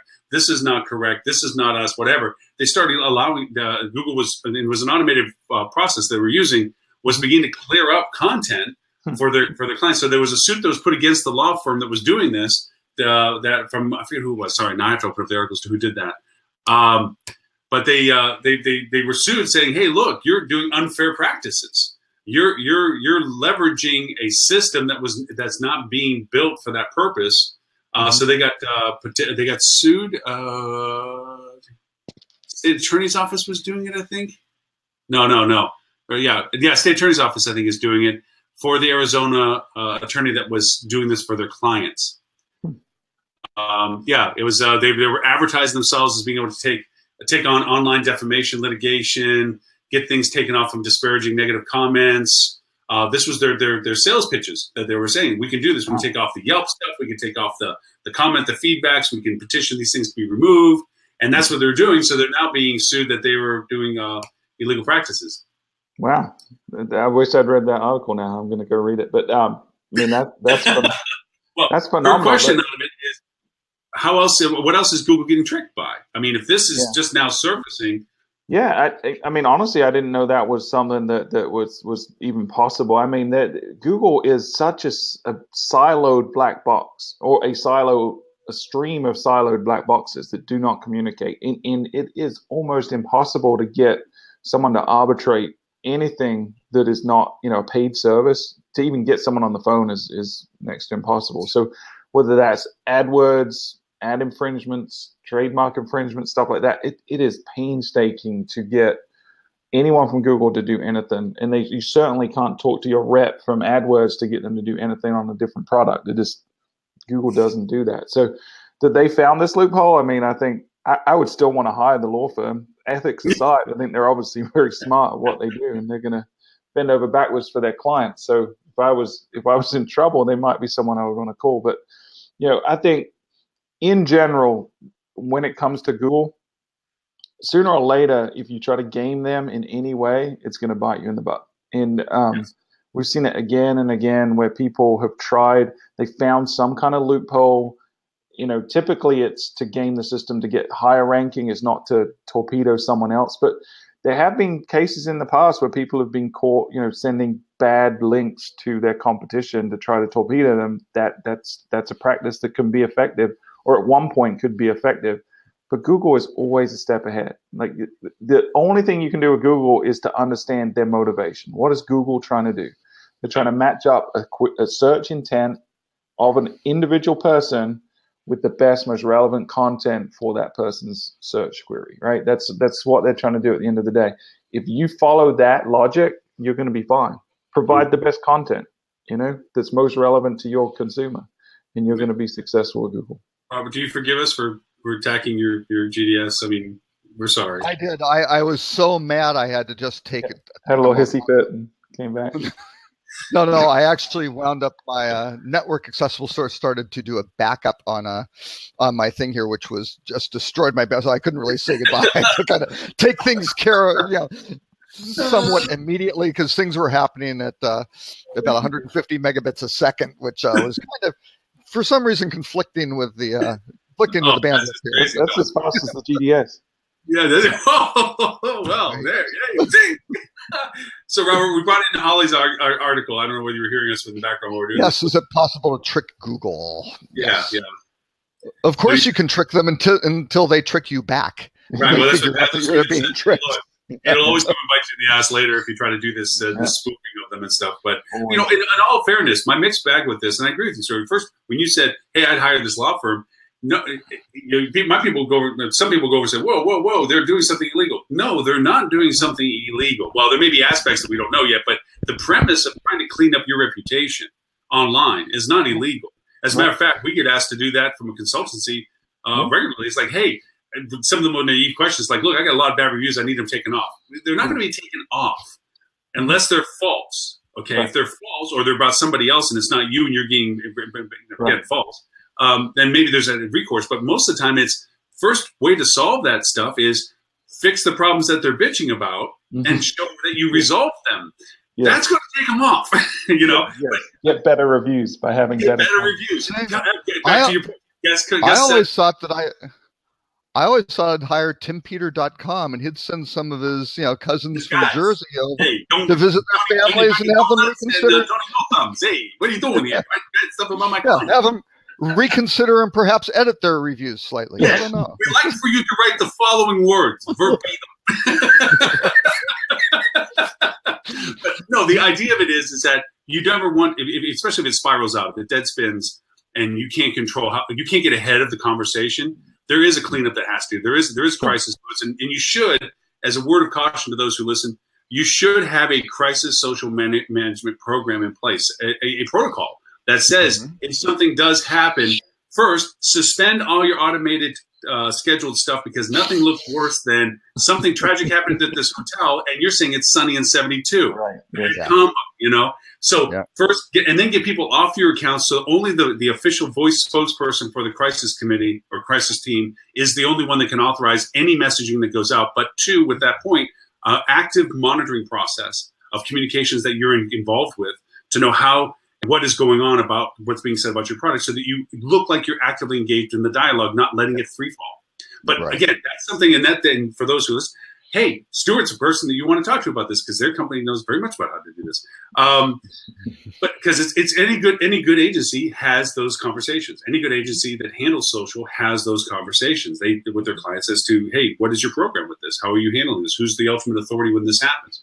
But that said, there is methodologies of processes that can improve your content.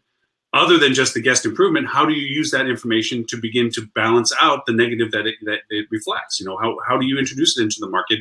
How do you just don't shove it out there, and you certainly don't ignore what negatively is being said about you. What messaging do you do? Is a crafted process. So to that end, regardless of whether this legal law firm was touting themselves as being able to rip it off the headlines or not, the process of improving your presence online, your consumer advocacy of yourself is a very legitimate real world concern that didn't happen 10 years ago.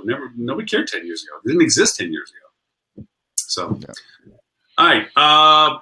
Anything else about that one? I mean, no, I mean, I think it's great that they were able to do it. I think that's very clever, but it's not going to be something everyone else could, because when we read articles like that, everyone's like, well, how do I do that? That sounds really good. reality is you can't, right? Google is always going to bite you in the butt at some point. You can't remove other people's listings in any effective way that's not going to get you in trouble. What you can do is create more great content that is going to supersede that negative content. And that's the approach we typically take. Or you do what Lauren and I were at the Hotel Data Conference a couple of years ago, and a hotel consultant who will go unnamed, not necessarily one of my favorites. Somebody brought up what happens when I get bad reviews? He's just like, you just create like 10 every time you get a bad review. So basically, review spam was his solution. It was like, no, I don't think that's good. Because people get lazy and sloppy, and they'll start doing it all from the same IP address, or people that just created their account as the first ever review, and you're going to get dinged by TripAdvisor in that case. Or they pay a bunch of money to get, they pay a bunch of money to a real black hat organization that has their little sock puppets that have been established since 2004. Going out to Fiverr and just hiring people for responses like no. But again, to a point, you don't know what the world's like until you're sitting in that chair. If you've ever been in that world where there was a free fall bad spin about your company that you weren't in front of, and you were just seeing, it is a gut-wrenching, it's terrible. I've been working with clients that I walk into that scenario and I feel terrible, let alone how they feel, because they feel most of it's not true, most of it's free fall, most of it's reactionary to reactionary to reactionary, and they're asking, where do you shut this off? How do I pull the plane up before it crashes, Yeah, we've had to deal with a few. We've had a couple of I laugh, I shouldn't laugh. We've had a couple of shootings at some of our hotels. We had one where there was a double murder and they didn't find the body until the housekeeper had gone in and cleaned the room. Yeah. And didn't find the bodies. And then somehow they found out there had been a murder, and the police actually came in and found out that they put the bodies inside under the bed. So easily another couple in the body. So they hit them. They pick up the mattress, threw them inside under the box, put them in the frame, put the mattress back on. Right. So we had a couple of just terrible situations like that, and it's easy to think you know what to do in that situation, but unless you have a protocol that prevents you from knee jerking and making bad steps, because a lot of times you can shine a light on something that negative and draw a lot more attention to it from people that didn't know about it, right? So you got to be first that you're not making the situation worse before you try to make it better, right? So it's. I think you described one of Tim Peters' cleaning up of bad reviews events. I mean, when he invites the guests back to the hotel to have another stay, and they have another bad review, Tim Peters' you wind up in the frame. We had another situation. This wasn't nearly as catastrophic, but we had someone had written an article on their blog about this property, and it's a nice property, 4-star property, and very high ADR. And they wrote an article about having experiencing bed bugs. Unsubstantiated, right? Very, very risky claim, right? And but the problem is, this person's blog had a lot of Google authority, so it was ranking to the point that it was coming up in the top on the first page for the brand term, and then enough people started searching property name bed bugs that it became a Google suggest. So now anyone that started typing in the brand name, one of the top 3 suggestions that would drop down was this property bed bugs. So now all these people that weren't even thinking about bed bugs were not only seeing it on the SERP, but getting told, you should probably search that, and then you'll find in other reviews that mention it. So it took us a while to deal with that. It wasn't like an emergent situation where we had to deal with it right then, so we came up with a strategy, but it took us a while we ended up having to create a ton of content that was positive, that included the brand name and bed bugs, like their reclamation policies, their cleaning policies, all this stuff they do to prevent bed bugs. And that ended up taking over. So when you search for that stuff, that's what showed up. But every situation is unique. You just sometimes need to stop. I think it's only second to identity theft and the gut wrenchingness that it can create, because you're losing it. It's kind of funny. Again, I talk to weird people that have weird analogies, but it's like Matrix. Why did the person who died in their mind physically die? It's like, well, online, if you lose your social reputation for your company and somebody hijacks your identity and can affect your real world of money and everything else by cleaning your accounts out, the virtual world did affect your real world. You're still sitting in the same house you did 5 minutes ago, but 5 minutes later, you're not that person online anymore. Your money's gone and your reputation is destroyed. And so your business, your clients leave. And you're sitting there going, I didn't leave the room, but my world has fundamentally changed. So, yeah, this is about the very real presence that these things do count financially. I mean, we know it every day that 1-star increases. I mean, I think, sir, you had that. Or Robert, you might have. What's the stat? 1-star increase on a review does how much business increase or something? There's something. Yeah, I mean, substantial. You can claim higher ADI. The fundamental value equation. Yeah, go ahead.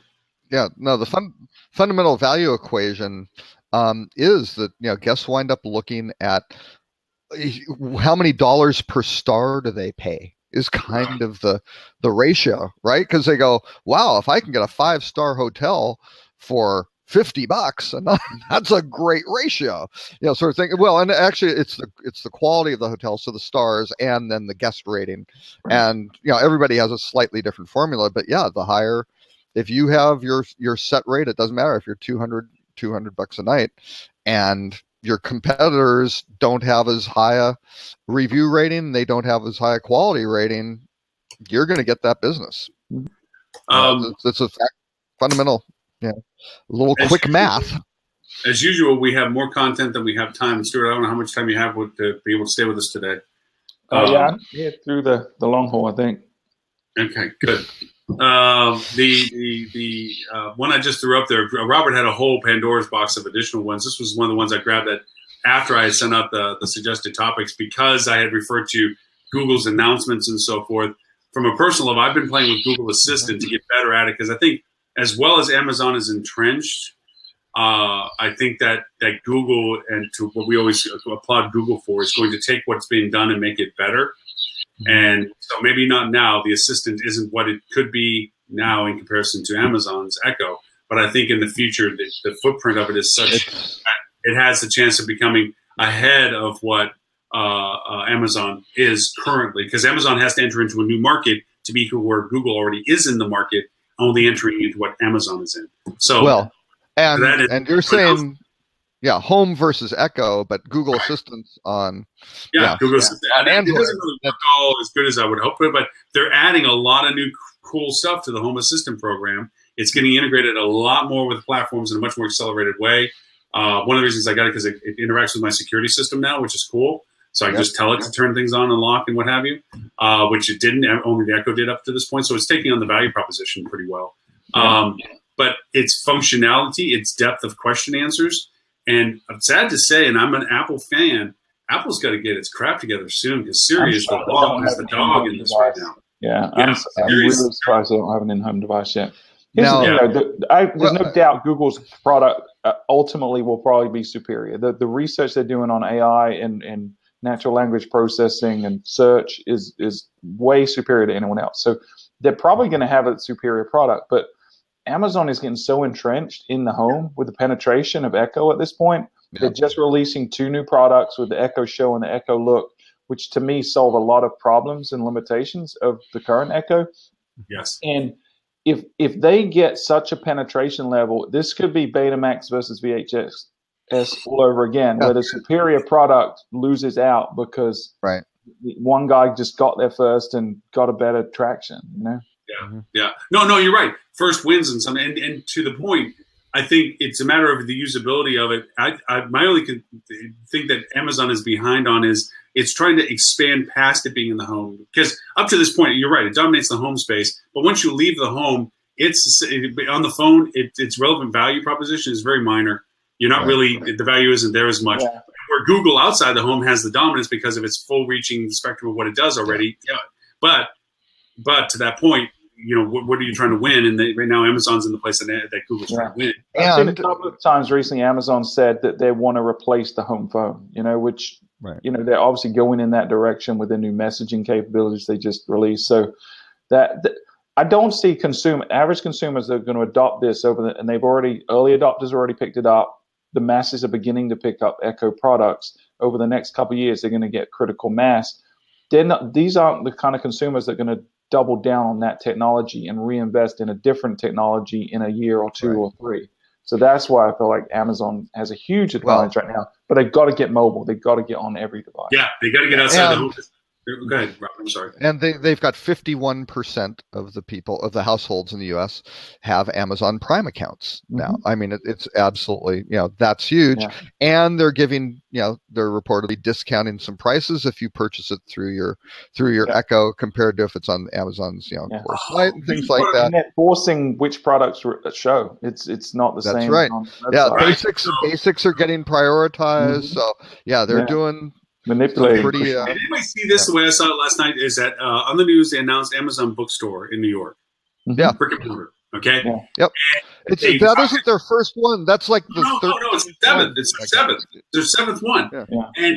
And I thought if anybody from Barnes and Noble was watching that on the news, if anybody, you should have looked at it and said, "That's what we didn't do right. That's what we need to do now if we want to exist." Because what she said when they were interviewing, I don't know if you all saw the same interview I had. She went over and said, "This isn't a bookstore.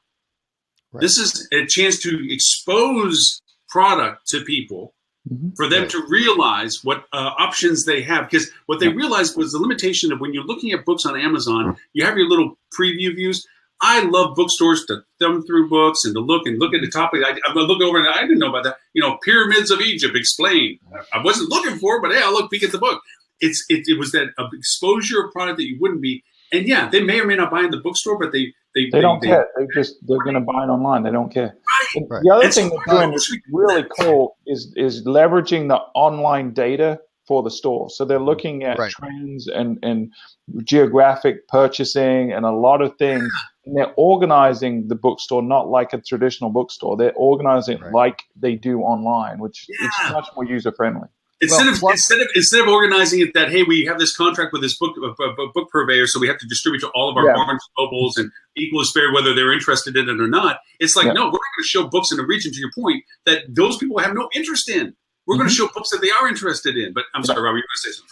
Well, or their predictive analytics say, here's a new book from this author that people are going to love, so we put this, or here, various reasons. But they're also displaying the books with the jacket out, so you don't just see the spine, which is so much more customer friendly. But again, if you're selling everything in the books in the store and that's your only venue, that's not it. Well, Amazon has the longest tail online. They got freaking everything. So they're doing interesting stuff. And the reality is 90% of goods are still bought in real life, in stores and things like that, not online. And Amazon is doing that because, mark my words, they've got this store. They're doing a lot of experimentation. They're also doing their little grab and go grocery stores where there's no checkout process. You just take your stuff and go. The interesting thing, there's an interview last week with Jeff Bezos, and they're talking about quarterly results and things like that. But he said, whatever, second quarter is looking pretty good, because quite frankly, our second quarter of 2017 was set up about 3 years ago. We pretty much knew what it was going to be. So their planning cycles are so far out in front of this stuff. But do you think about the technology combinations? We started this whole show with the shiny object versus doing the practical right.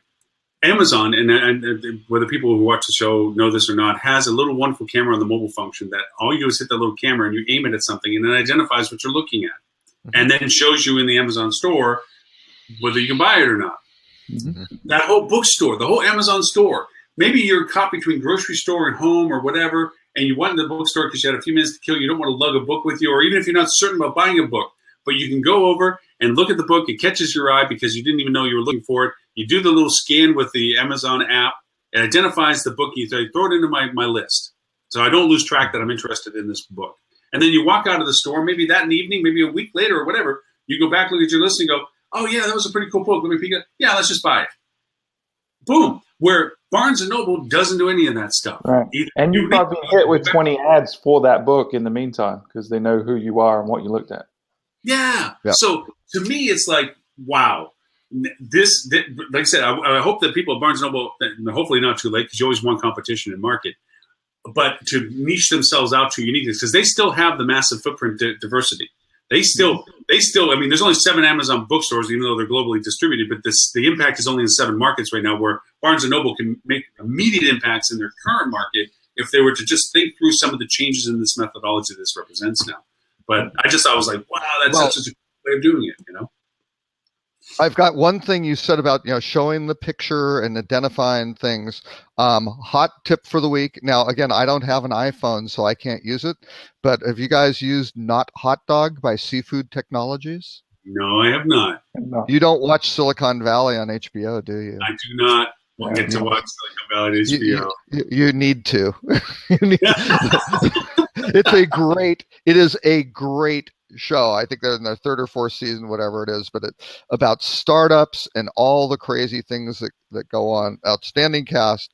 But the bottom line is a guy comes up, Jin Yang, and it's this new startup where he takes a picture and it identifies the food. And they're like, oh my God, they've got these VCs and they're going to go invest in it and it's huge. And he's like, no, it only identifies hot dogs. But the important thing he says, it also identifies if it's not a hot dog. but the cool thing that HBO did, and the reason I kind of posted here is, okay, so they've got a successful TV show. It's on HBO and that sort of thing. But they're extending this stuff out into, things that people can do. So they're, sure, they do little video clips of, little vignettes and things that kind of tie into the show or backstories or tangential things. But now they're actually spending the money to develop a stupid little app, and it works apparently.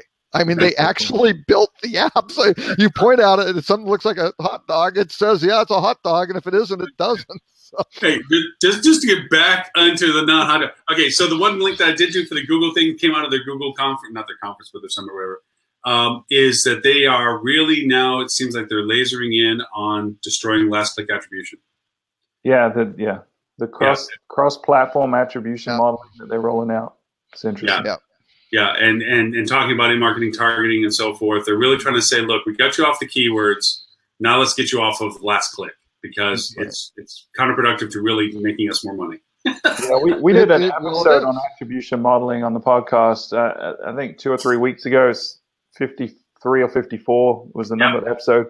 But we kind of broke down the different attribution models that people use and the pros and the cons. So it's for those that are confused about attribution modeling, I feel like it was a good kind of 101. Can you put a link up for that one podcast video? Because I listened to the podcast, and I thought it was a brilliant conversation, because I don't think people really understand all the variances that are out there right now as to attribution modeling, even distribution, scalability, leveraging persistence, time erosion. I mean, like 5. There's at least 5, right? Yeah. You guys went through all of the ones that I know that are the leaders in those conversations. Yeah, we missed 1 or 2 that just aren't common, there's still a few off branches, but Yeah. It'd be interesting to see with Google doing this now, what their solution process, because the one part I missed out of this article was, okay, I understand, but what are you saying is best? All they're saying is this isn't what you should be doing, but they're not really lending themselves to what you should be doing. Right. And I guess they're letting the market kind of decide. If they're being told no, that makes everybody else look elsewhere, and then what elsewhere turns into popularity might be a better alternative. I don't know. Yeah. I'm more of an even distribution time decay. To me, I like that one more comfortably, to say that based on frequency factor. Frequency factor, time erosion, and time decay, and even distribution. So that if you frequent, that ups it, and also time duration on one ups it, and you evenly start the distribution on it, so that by the end of it, you can go back and say this one was hit more than once, and more time was spent on this. So these had more influencing factors in the attribution string. Yeah, and ideally, I probably like it when you use different attribution models for different types of guests, repeat versus new, things like that. There's no one shoe fits all. You're right. Yeah. No. And I think that's again the complicated aspect of where people want the real easy, and that was the thing. That's why last click was so, adopted. It was easy. You go, well, there's a click, I got it, and it's I guess we're done. But it just doesn't. It isn't accurate. Or it doesn't accurate. Yeah, you add up your return for all your things, and all of them are, you made more money than you actually made. Now, in fairness, there probably is some business out there where last click is like That's it. Perfect. We Mhm. don't care about anything else. It's just this. That is what triggers all of our sales, and screw it. But No, yeah, but yeah, that also, I noticed in this article, the way they phrased it, you can take the same argument they're making about the demise of last click attribution and immediately apply it to first click attribution. All singular yeah, attribution is Yeah. wrong. right, To say that this right. was the start of the conversation is just as wrong as to say this was the end of the conversation. It's the engagement process through both ends and the contribution of both ends that Mhm. create the attribution value proposition. Yeah, But yeah. yeah. Just think about it logically. How you first just stumble upon something, and then your consideration period, your selection, and then the moment of truth when you actually pull the trigger. There are so Yeah. many factors, so many Right, influences. right. To boil that down to one point it just doesn't make sense. No, especially when you're talking about spending or attributing dollars to be spent. Yeah, It, and I think that's why people have been lazy and taken the easy route with last click, because they need a number to tell them what decision is right, and there's not an easy way to get the right number. So we always encourage people, whatever attribution model they're using, don't take things on blind faith, because certain attribution models are going to favor certain types of advertising, right? So top of funnel, bottom of funnel, things like that. You have a big variance, mobile versus desktop. Going to be huge variance in what the ROI is for different attribution modeling, right? Because people tend to start on mobile, they tend to finish on desktop currently, So there's a lot of just nuance. So looking at numbers on their own is somewhat meaningless. So we really trained our folks to look at the trends over time and use maybe multiple attribution models to measure the same thing, but to look at it over time. And at the end of the day, we're just making decisions about where do we invest our money in the future. So when you're using multiple attribution models, comparing over time, what's getting better, what's getting worse, you know where to shift your budget. That's how we use it. Thank you for reminding me. One thing I got as a thought in my head when I was listening to the podcast, and you guys were going through this. Mm-hmm. Think about the weather people on TV, who are never right, but they're close to being right than most other people. Is they don't use one weather model. They actually show several weather models. That's why we get the spaghetti patterns in hurricane season and so forth, is that they're showing several different models for the same event. Mm-hmm. And then aggregating them, which may or may not be a good choice, but aggregating them into a single path of probability. Yeah. And Right. we, in the same way, what you're just talking about, you can take the same event cycle and change and show variable attribution strings in correlation to it, see if there is a value similarity between each of them or any commonalities you can draw from. Now, it can create analysis paralysis. You can put yourself in a corner because you think there's a lot of everything. But by the same token, it can sometimes give you a generalized direction that at least it might be saying, in this circumstance, this model is a more accurate representation based on repeatability. We created the same action, and the same result kind of happened based on this model's diagram. Mm-hmm. So you validate it, and now say from now on, let's just put this as a sticker that says when we do these types of campaigns on these platforms for this product, let's do this attribution string as a relevant value factor of strategy. Yeah. And that's a process. But what we just went through in that little discussion, name how many people do that right now. I mean, yeah, it's a few. And I think the fear of doing it wrong holds a lot of people back because it's complicated. I mean, I have a degree in physics with space science, right? I understand complex math. I really understand complex math. This is hard for me. It's hard really for people that have no math background, right? So understanding statistics and probability and things like that, it's really hard. So a lot of people are just so intimidated by it. Well, what we try to tell people is there isn't a right method and there isn't a wrong method. You just got to be consistent. You got to pick one or two and continue to use it, and then reevaluate it every year or so how you're measuring it and whether it still makes sense. Because the attribution model I used before mobile was so big probably isn't as effective as now, because mobile has had a big influence and really penalizes early things in the funnel, because a lot of times the conversion is happening on desktop. So I pick them because of the just uniform. Pick one. I like the team. If they get the orange uniform, I pick them if they're going to win the football game. That's how I look at it. So, yeah, there you go. No math required. Throw all the little spaghetti charts up, pick your favorite color, and that's the one we stick with. No, to your point, it is. And just as soon as you're right, it turns out to being wrong, because whatever you were able to replicate may not be able to be replicated again, because as the time funnel moves forward, the events and activities change and shift, and so does prioritization. So you're putting a ballpark together is all you're doing. Yeah, and you don't have access to all the data points. You only have a very small slice of the pie that you're looking at. So, you're only looking at certain factors. Just be thankful you have this data, because 20 years ago, this data didn't exist. You were completely blind. That's why 50% of advertising was misspent, because it wasn't effective. You just didn't know it. But now, and they couldn't tell which. But the problem with that was always they never knew which 50%. Right, exactly. Well, okay, so just to tell you one of my fallacies of what I'm going to is that we're doing a lot of data scraping right now, and we're trying to create correlations in a particular market. We're picking up flight lift inventory, flight lift rates, and we're trying, because we figure my predication was airlines have a lot more resources, a lot more talent, a lot more of technology associated with how they're going to dedicate a multi-million-dollar piece of aircraft between routes. Yeah, and so if they start increasing mechanical into a certain destination at certain times of year, and also they start doing rate changes according to what that market represents to them, then they must be smart to know that they're doing it for the right reasons. So why can't we scrape that data and start creating predictive correlations? That's a big assumption. I can say it's great, but I'm pulling off of one reactionary data, not predicated data. Yeah. Even though I'm pulling data forward saying, hey, look, the rate changes have occurred on these XY dates. It's still reactionary. They've done it.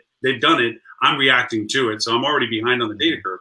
But even that said, it creates such confidence factors of yes versus no's. I can sit there and look, and there's a confidence factor of 85% negative rate impact and an 85% confidence of positive rate impact. And you're looking at both, and you get both from the same results, but for different scenarios. You're saying, going, yeah, okay, let's take a dart out and shoot at the ball. Yeah. You can get this paralysis of analysis on this. You're like, I don't know what the variable is that creates the difference between these confidence factors. But anyway, but airline pricing, you've got to be careful with, because a lot of these guys, these are still managed by. Yes, they've got very large systems that make recommendations, but it still comes down to individuals managing city pairs, and they're sitting there going, Spirit did whatever. We need to respond to that. Southwest did whatever, and all of a sudden, I just saw for the HSMAI conference, the Rock conference in Toronto, I've been tracking the airfares for it. It's had a price drop, pretty substantial, 10-12% price drop from Dallas to Toronto. And you go, that doesn't make any sense. Now, was it time because of some sort of purchase because of the Memorial Day weekend? Was it a competitive response to Air Canada, who has just separated from Aeroplan as their loyalty who the hell knows? And you don't, right? So again, you've got to take all these as signals and recommendations, but you can't just, tying back to our conversation, you just can't throw it into the bot and have the bot go make these changes, because you don't necessarily understand them. Right. Well, the end story to my thing, the one thing I got out of all of it is lower prices good, advertise more, because they have less money that they have to spend on the flight and more they can spend on their hotel. So at the end of the day, I kind of came back to the beginning of the line where I didn't even go through the exercise and just like, hey, when the airline drops their price, good for us. Let's go promote that feeder market. At least I did. It's like, yeah, that was my brainchild work effort on that one. But anyway, Mongo just pawning Game of Life. Yeah, it just worked out that way. Yeah. Hey, Robert, before we run completely out of time with it, was there one, if you could cherry pick out of the 7 contributions you threw in there, is there one you mentioned? I thought there was an interesting one on one of them does go down a little bit of a rabbit hole. We probably have time for it though. Was the Cycle Watch, Jan Freitag of Smith Travel, or STR. Let me post the link. Was really kind of saying, it's called Canary in the Coal Mine. The U.S. hotel industry has been at kind of a peak level, and it plateaued. I think I look at like the 12-month moving average on a weekly occupancy stats basis, and it plateaued like in January of 2016 or something like that from a true occupancy percentage. So basically, what he's trying to do is say, hey, what do we look at to see when the next downturn is going to occur? And lots of interesting lots of interesting ramifications. So I recommend looking at people look at that. But then the follow up to it is Rob Mandelbaum from a CBRE did something, and whoops, I'll post that link as well, of really looking at paying the intermediaries a look at hotel commissions. And I think this is a fantastic article for hoteliers to look at, because he really digs down from a true financial perspective of look at rooms department expenses. 42% on, again, this is on average for US on the 2015 numbers. A little bit over 42% goes to salaries and wages. 19% goes to payroll related expenses. So that's, between those two, you're up at, close to 60%. Another 11% about for, laundry, linen, supplies, basically cleaning the rooms. Commissions is now 11.4%. So that's actually more than cleaning the rooms and kind of your things on that. Where reservation expenses, maybe, which you might be able to compound on top of it, are 4.3%. So between the two, you're at what, 15.7% going into reservations and commissions, which is a pretty large number. So his basic drill down is, when you're looking on return on investment, you've got to look at the profitability side. That you can't just kind of do the return on ad spend sort of thing. Because again, the number this past week, I've seen a number of different groups, not Stuart, but groups say, hey, look at our 400% or 4x or 4.5x, return on ad spend. And you kind of go, well, wait, that's purely revenue. Gee, that would be 25, equivalent of a 25% commission. Mm-hmm. I'm not sure why you're touting that exactly, but people don't realize. They just look and go, wow, that's fantastic. Let's go do that. And it's not a good situation. And I think once you get to the property level, the ownership level, things like that, there is a big gap in understanding just how these numbers work. Stuart, I want to ask you a question. How do you, I always try to keep benchmark 10 to 1 because I try to keep it on the above the EBITDA line on cost. I can't control below the EBITDA line for a hotel, how they marginalize net profit or something. I just got to look at their profit line up to the EBITDA line and say, can I operate cost-wise market spend within their net profit margin? Because if you're past the net profit margin for them, they're not making money off of what you're doing. They're paying bills, don't get me wrong, but they're not making a profit off it. So I try to keep it on the What do you do? It really depends on the situation. So because we got, a lot of the destinations we're in, we have condotels, so there's homeowners, so it's even worse math, right? Because now they're giving 40 to 60% to the homeowner before they get anything. So, a 4 to 1, they're really losing money on something like that. So we look at that. We also look at lifetime value of guests. So from sources. So obviously it's more expensive to acquire a new guest than it is to drive a repeat guest. So if it's new guests, our tolerance is a little lower in terms of ROI. And then we also look at online and offline data. A lot of folks are just looking at the what's being booked online, but we really try to track the revenue being generated over the phone too. So a lot of times you can't apples to apples track that. You have to extrapolate. But we have some clients that they're happy with a 3 or 4 to 1 return if it's a new guest and they know they're going to get them back repeatedly. But yeah, for most people, 10 to 1 is kind of that line in the sand that a lot of people draw, where it's anything less than that, it's not worth me not going to the OTAs for. You make a good point, the acquiring of new guests versus the old in that sense, because there is a portion that has, but then it goes into marginalization, because if a certain amount of your market spend is dedicated to the increase of an audience, that's a tolerable cost, because that over average spend, like you said, lifetime value of that program gets diminished against, like, for 1 month, a heavy spend on that is going to diminish your net profit for that month in comparison to the 8-month spread of the entire campaign. It marginalizes down to a smaller percentage. When you balance it to what you're saying, that the larger or a flexible portion of it is just in recapturing previous guests, where the cost factor is much more diminished, because you have a direct channel, different channels. And we'll have budgets too allocated that aren't necessarily directly generate profitable revenue. Like some is speculative, we're experimental, looking for that arbitrage, or looking to build up an email database or a social following on a new platform just because we want to be early adopters on it. So there's always a contingency of budget for our clients that is a little more speculative, a little more risk reward, and we don't hold the ROI to the same high standard, So 85-90% of the budget is going to be, and this circles back to the beginning of the conversation, right? 80-95% of the total budget is going to be on what we know is going to work. It's going to drive a great return on investment. But then 5 to 15% is going to be that contingency budget that we're just going to go and try the bots and the shiny new things because, hey, we're going to find some stuff that works. There's a lot that doesn't work, but we're going to find some stuff that does.